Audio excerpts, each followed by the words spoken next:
مشوارك مو سهل، بس تعبك ما يضيع.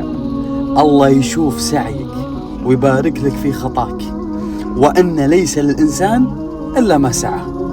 تطمن، أدري أن مشوارك صعب جدا، صعب، والشيء اللي تبيه لسه ما حصلت عليه ولا صار، لكن صدقني ما في تعب يضيع عند الله سبحانه وتعالى. الله شايف تعبك وسعيك، والله بيبارك لك في خطاك وفي دربك وفي طريقك وفي هدفك اللي أنت تتمناه. يا صباح النور والسرور والسعادة حبايبي، عاملين ايه؟ يا رب تكونوا بخير. النهاردة يوم جديد وفيديو جديد. يا رب الفيديو النهاردة يعجبكم، يا رب يجعل يومكم كله خير وبركة وصحة ورزق وسعادة يا رب العالمين. بصوا بقى، الشقة عايزة ترتيب بسيط زي ما احنا شايفين مع بعض كده. كنت هنا انا غاسلة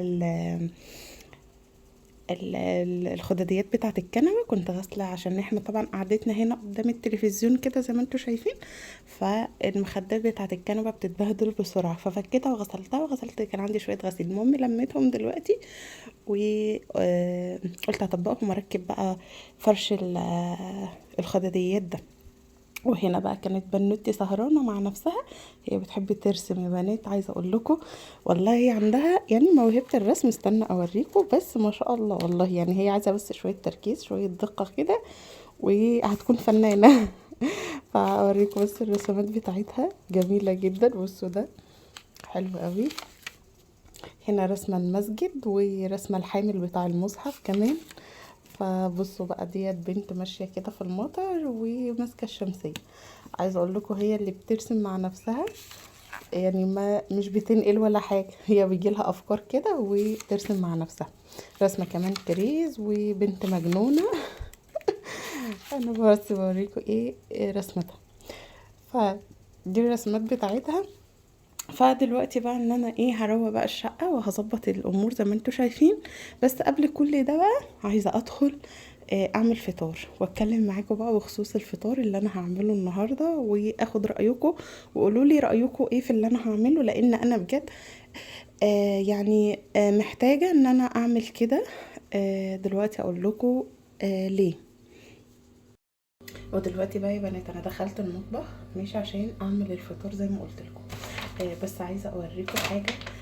كنا امبارح بنتمشى في المكان اللي هو قبل كارفور من هنا، يعني من واحنا نازلين من هنا، المكان اللي هو قبل كارفور اللي كله كافيهات ده.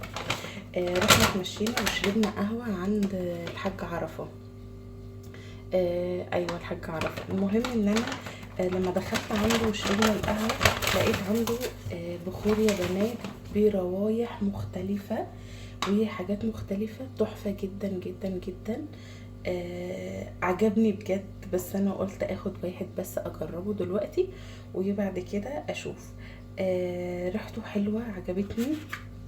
بصوا الكيس فيه 3 اعواد زي ما احنا شايفين اهو، ومعاه كمان القاعده بتاعته عشان تحطي العود. دلوقتي بعد ما نروق الشقه، نفطر الاول ونروق الشقه وبعد كده هولع عود بقى بخور وهنشوف هنعمل ايه. المهم ان انا قلت اوريهولكوا الستة دول ب80 جنيه.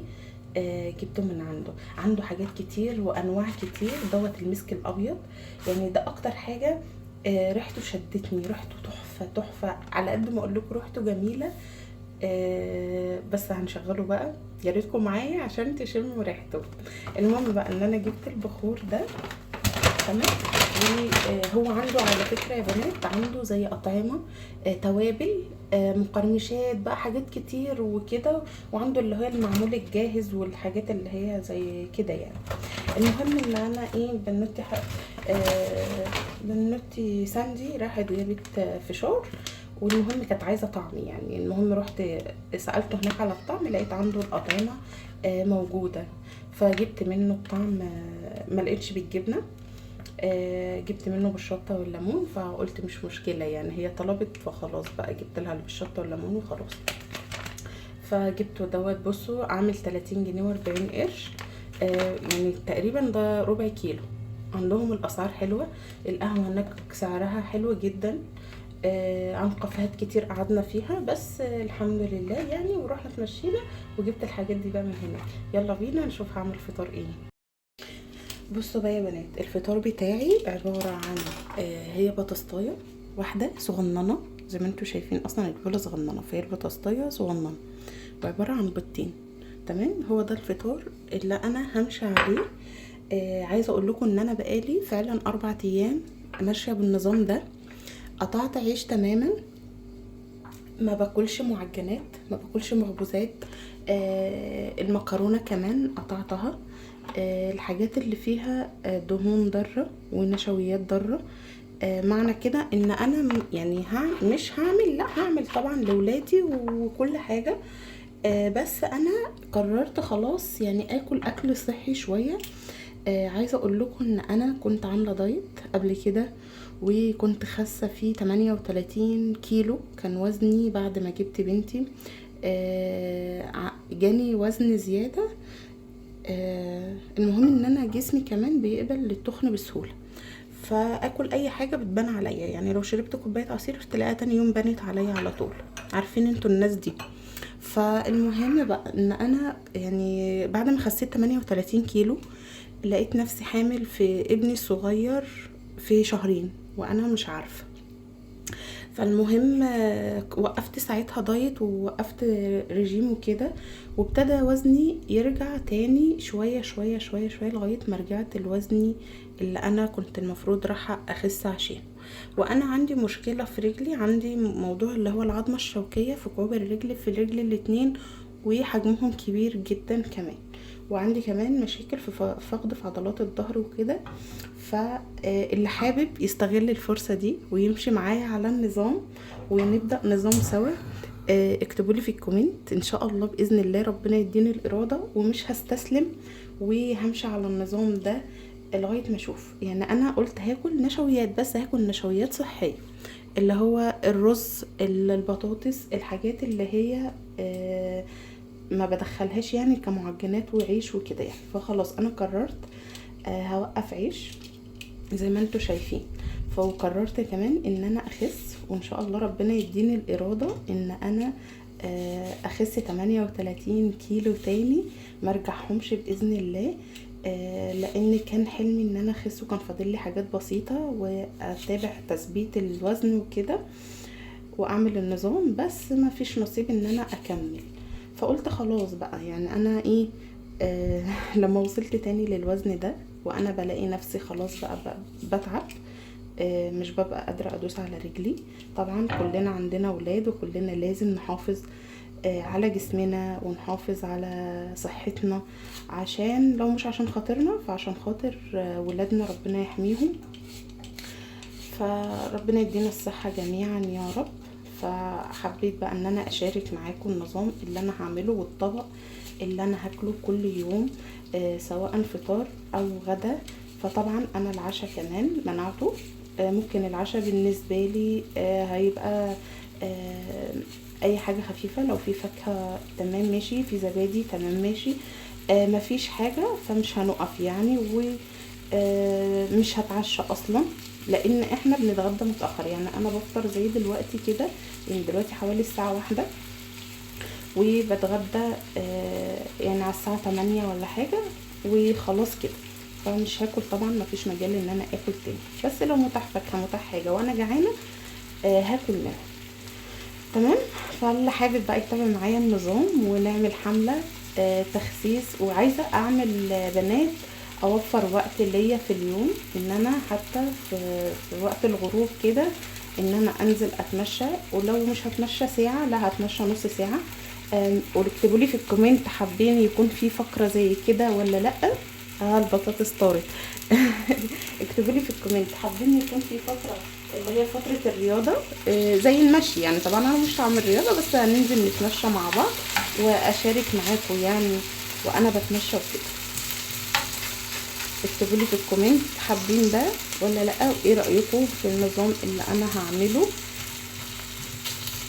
انا عايزه اقول لكم ان انا بقالي 4 ايام عامله النظام ده رابع يوم.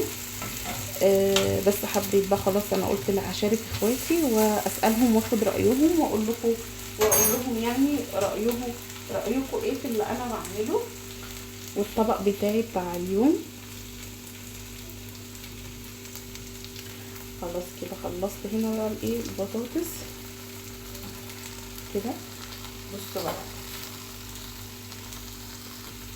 رشه بسيطه خالص من الملح، بصوا رشه لا تذكر يعني، ورشه صغيره من الفلفل الاسود بس كده. بصوا بقى يا بنات، هنا هنوطي النار خالص وهغطيها لغايه ما تستوي.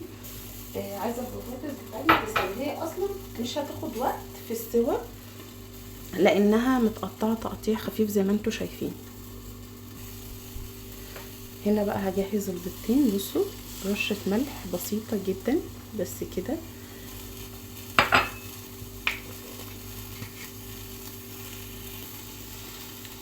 بصوا بقى بالشوكه كده وابتدي اربهم.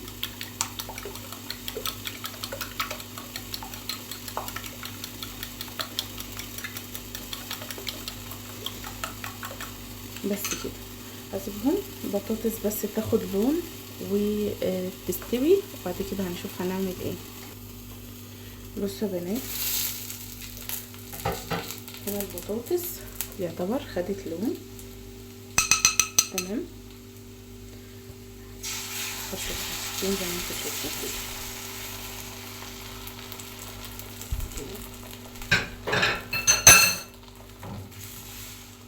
هوزع البيض، هرجع تاني اغطيه بالغطا عشان البيض يستوي. هنا يا بنات عبال ما البيض بيستوي بحضر بقى الخضار اللي انا باكله مع البيض. بصوا بجيب طماطمايه كده، طماطمايه صغننه مش كبيره، هو كله في طبق واحد. انا عايزه كله يبقى في طبق واحد، حتى الغدا بتاعي يكون في طبق واحد، والكميه ما تبقاش كبيره. يعني انا هاكل رز في الغدا، هخلي غدايا دايما رز. لو ما فيش رز فهيبقى عيش، هيبقى اكيد مش هيبقى عيش يعني، هيبقى سلطه بالمعلقه كده والشوكه فقط لا غير. لان انا عندي مشكله مع العيش، حاسه ان العيش هو اللي موديني في داهيه.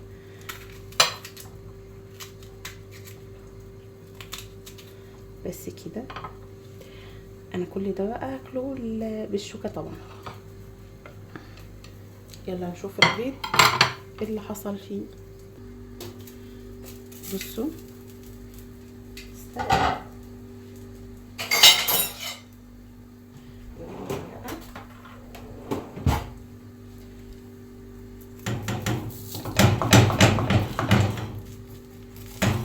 لزقت.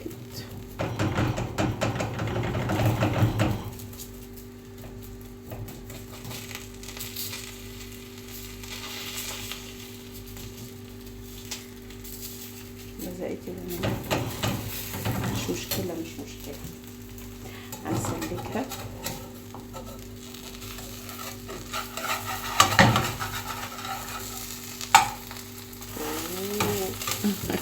بصوا طلعت اهي. هجيب بقى الطبق بس نطفي النار بس.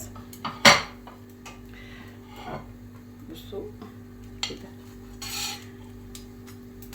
وهو ده هيبقى فطاري يوميا زي ما انتم شايفين. دهون صحية ونشويات صحية وبالشوكة فقط، مش يعني مش هعمل حاجة تاني، بس هعمل كوباية شاي وخلاص. يعني هو ده هيكون الفطار.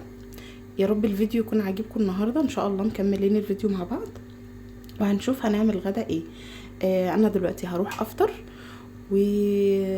وهرتب البيت وهرتب الشقة، وبعد كده هنرجع نشوف مع بعض هنعمل غدا ايه النهارده، وهشارك معاكم الغدا.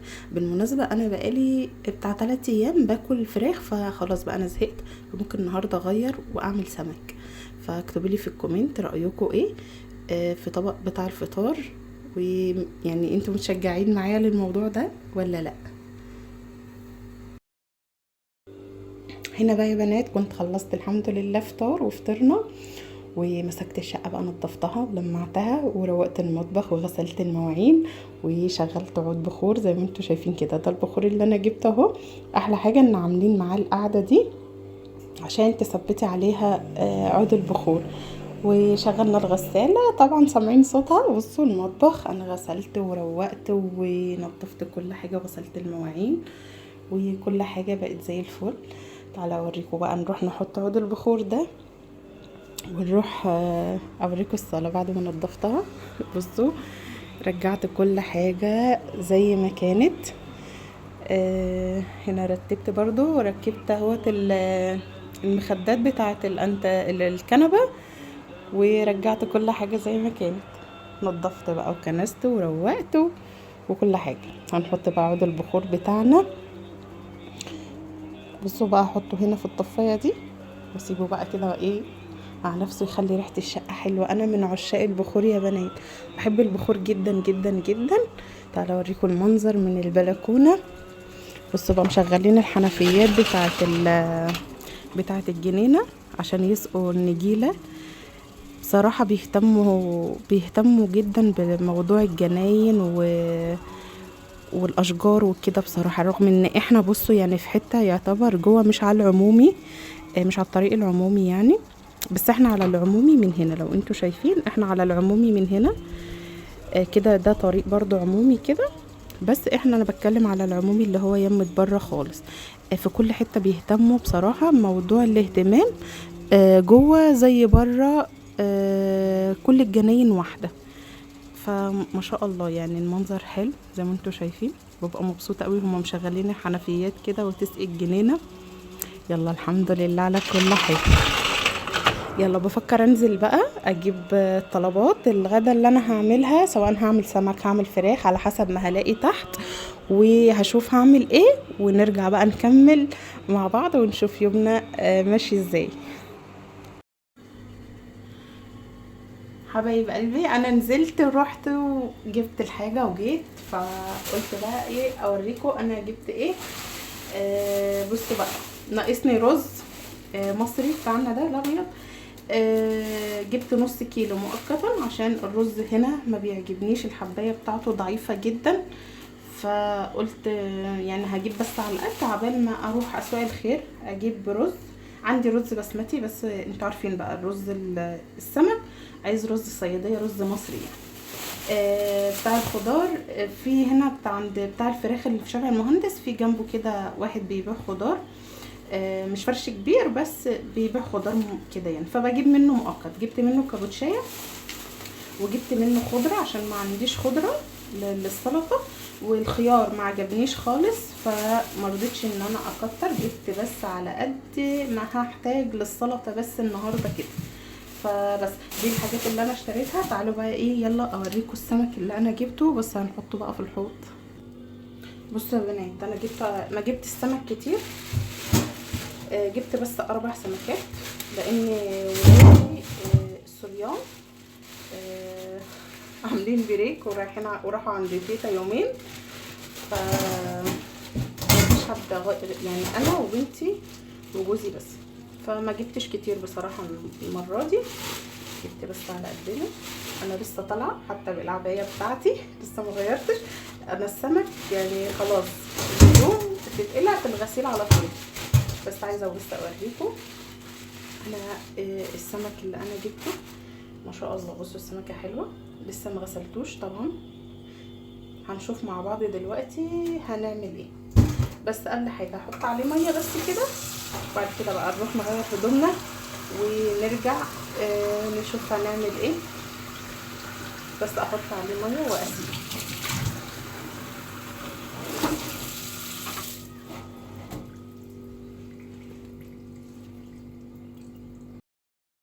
بصوا بقى انا قلت ايه اكافئ نفسي الاول، اشرب كوبايه نسكافيه. حطيت السمك في الميه وقلت بقى ايه قبل ما ادخل بقى في زفرة السمك والتنظيف والعمايل هعمل كوبايه نسكافيه الاول اروق دماغي، وبعد كده بقى ايه اشربها في البلكونه اقعد شويه، وبعد كده هروح بعد كده بقى هدخل يعني اعمل الاكل. نعمل الغدا مع بعض النهارده، وهنعمل السمك النهارده بطريقه جديده حلوه هتعجبكم ان شاء الله. يلا بقى اخدكم معايا البلكونه ونروح نشرب القهوه بتاعتنا.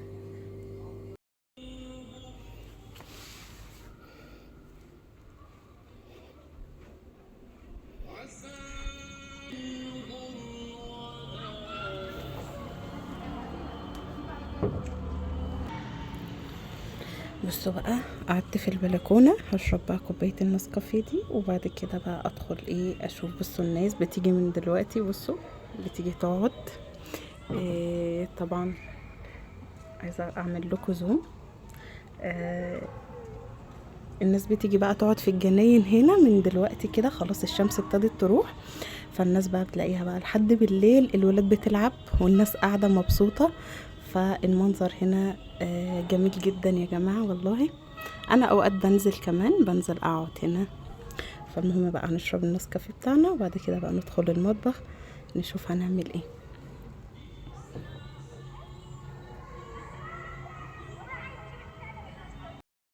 دلوقتي بقى حبايب قلبي، عايزه اقول لكم ان انا شربت القهوه الحمد لله، ورحت داخله بقى على المطبخ. عملت ايه؟ غسلت السمك، نضفته، غسلته. انا بحب اشيل العين بتاعته. غسلته كويس جدا من جوه، مفيهوش اي حاجه. عملت له الفتحات دي عشان التتبيله. تمام. دلوقتي هنعمل بقى تتبيله جديده وحلوه غير اللي انا بعملها بتاعت كل مره. هجيب بقى الكبه. تمام. بصوا التتبيله دي سريعه وحلوه وما بتاخدش وقت. هجيب بقى كام طماطميه، طبعا كل واحد على حسب كميه السمك اللي هيعملها. هجيب بقى كام طماطميه كده، يعني انا جبت دول 4 طماطمات تقريبا. معايا هنا بصوا شويه توم اللي انا مفرزاه في الفريزر يعني. تمام. معايا بصلتين هقطعهم. كل المكونات دي كده في الكبه مع بعض. معايا كمان واحدة فلفل من اللي هو الأحمر ده، وواحد أخضر. أهم حاجة طبعا الليمون في السمك.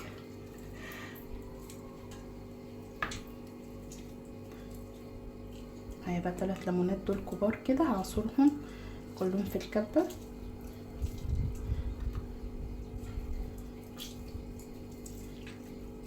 عارفين يا بنات، والله أنا عندي العصارة اللي هي بتاعت الليمون دي، اللي هي الاستانلس. لو اقول لكم انا مش بحب استعملها. بحس ان ما بتعصرش الليمون كويس، مش زي ما احنا بنعصره على ايدينا. سبحان الله، على حسب ما اتعودنا وخدنا يعني الطبع من اهالينا ومن ماما. ربنا يا رب يديها الصحه ويا رب والعافيه، ويخلي لنا امهاتنا كلنا، ويرحم بابا يا رب برحمته الواسعة، ويسكنوا الفردوس الأعلى من الجنة يا رب العالمين. وكل اللي يشوف الفيديو ده يترحم على بابا ويترحم على أمواتنا وأموات المسلمين جميعا يا رب العالمين. هنا بقى بصوا بقى يا بنات، هحط بقى التوابل اللي احنا عايزينها. كل التوابل اللي احنا عايزينها، اي توابل بقى بتحب تضيفيها للسمك، بس اساسي طبعا الكمون في السمك. يعني السمك لازم الكمون طبعا، لا غنى عنه في كده يعني. وكمان حطيت كزبره، هحط رشه صغيره من الفلفل الاسود، رشه صغيره جدا يعني. وهحط هحط كمان شطه مش كتير، عشان ممكن الفلفل الاخضر اللي انا حطيته ممكن يكون حراق يعني. واحط بقى شويه ملح بس برضو مش كتير. ما ننساش ان احنا عاملين دايت. عايزه اقول لكم ما ننساش ان احنا عاملين دايت. نشيل بقى التوابل. هضيف بقى بصوا شويه زيت صغيرين يعني مش كتير، بس كده. هضرب بقى كل المكونات دي في الكبه وارجع لكم. بصوا بقى يا بنات، فرمتها بصوا في الكبه فرم ناعم زي ما انتوا شايفين. هدي الناس في الصينيه عشان هعمل بقى في الصينيه دي كده.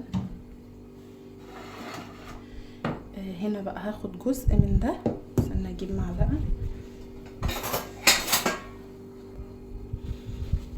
هاخد جزء بقى يا بنات احطه هنا كده.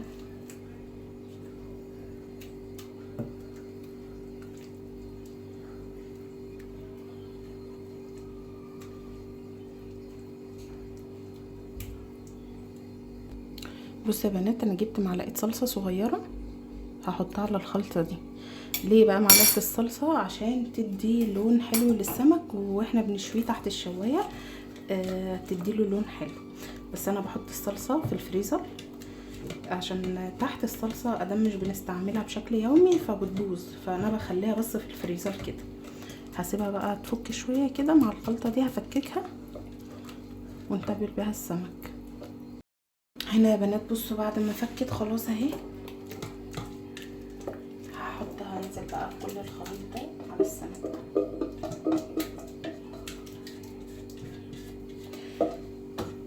نتبل بقى السمك كده كويس.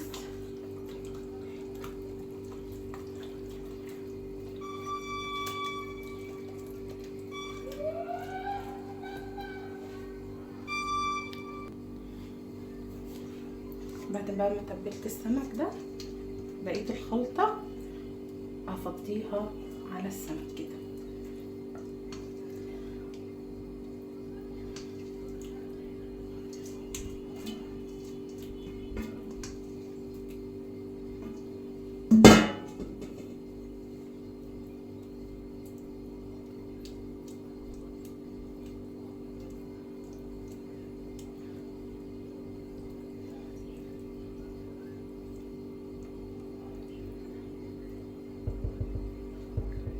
بصوا بقى على الفرن، هولع الفرن من تحت لغايه ما السمك يستوي، وبعد كده اولع بقى عليه الشوايه. كنت عايزه ارد بس على سؤال، يعني ارد على اسئله جت، هرد عليكم دلوقتي. اي سؤال اي استفسار، اللي حابب يسال اي سؤال يكتب لي في الكومنت وانا هرد عليه. هنا بقى يا بنات وانا بعمل الرز هرد على السؤال اللي قلت لكم عليه. هنعمل رز صياديه بالجزر، بتكون تحفه جدا لما تبشري الجزر للرز يا بنات. السؤال اللي جه بخصوص المطبخ، بتسالني المطبخ الالموتيل اللي انا عاملاه ده المطبخ نوعه ايه؟ المطبخ انا عاملاه الموتيل، بس الذره في الخارجيه اللي من بره الوش يعني بتاع الذره ده النوع اللي هو الاكريليك. عارفين يا بنات اللي هو مش زي الفبري بتاع الالموتيل العادي اللي هو ممكن يتكسر بسهوله، لا دوت اللي هو زي داخله مش عارفه اقول لكم زي صاج او حاجه زي كده، اللي هو ما بيتكسرش. يعني ممكن لو لا قدر الله في خبطه في حاجه يتني بس، لكن مش بيتكسر. وكانت بتسالني على المقابض البلت ان احسن ولا المقابض العاديه. عايزه اقول لك امانه البلت ان احسن بكتير من المقابض العاديه، لان المقابض العاديه كان عندي في المطبخ القديم المقابض العاديه بتتكسر. برضو عند ناس قرايبي والله المقابض برضو اتكسرت.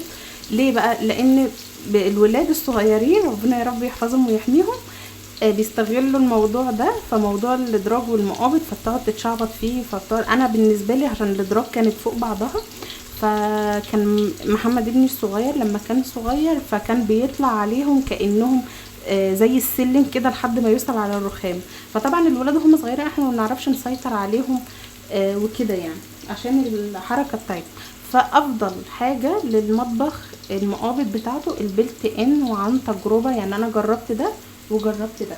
يا رب كده اكون رديت على السؤال وتكوني استفدتي ان شاء الله. وبالنسبه للمطبخ انا قلت لك هو المطبخ الموتيل، الحلوق كلها الموتيل، بس هي الظرف اللي هي الاكريليك او الاكريليك. عارفين يا بنات انا بتلخبط ما بينهم، بس يعني ما بين الاسمين دول.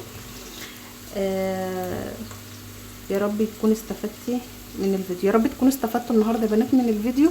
واتمنى اللي ليه سؤال يكتب لي في الكومنت وانا هرد عليكم بخصوص شقة الاسكان الاجتماعي، بخصوص اي تفصيل يعني اي استفسار عن المكان وكده، وانا هرد عليكم.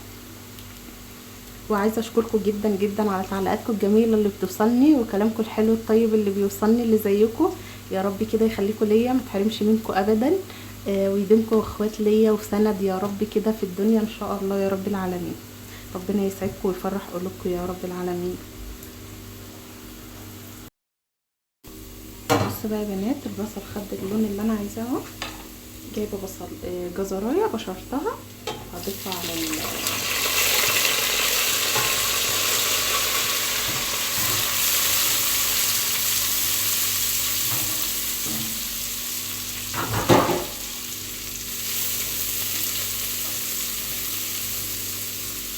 تتشوح بس تشويحه بسيطه كده مع البصل.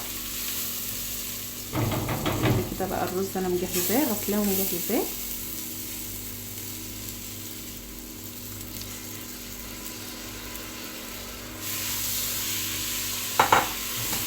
نجيب بقى التوابل، ملح،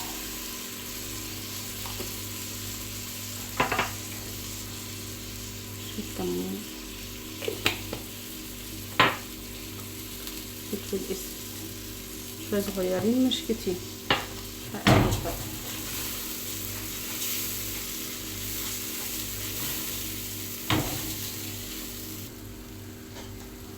نجيب بقى الميه بتاعتي.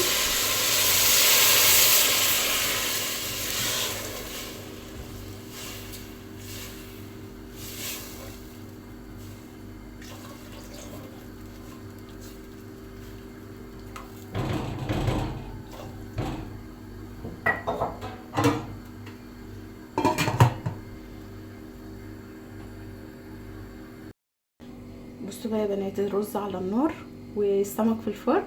قبل ما اعمل السلطه عندي بقى شويه المواعين دول، يعني قلت اغسلهم وعشان ما يبقاش عندنا مواعين في الحوض.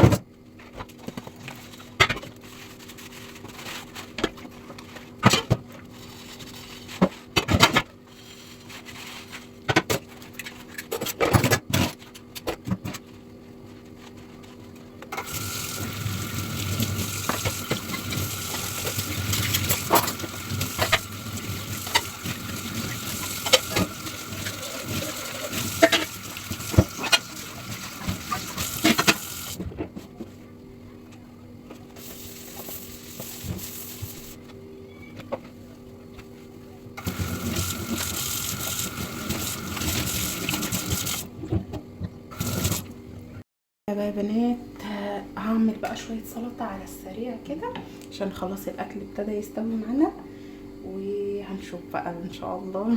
بس افرم شويه سلطه.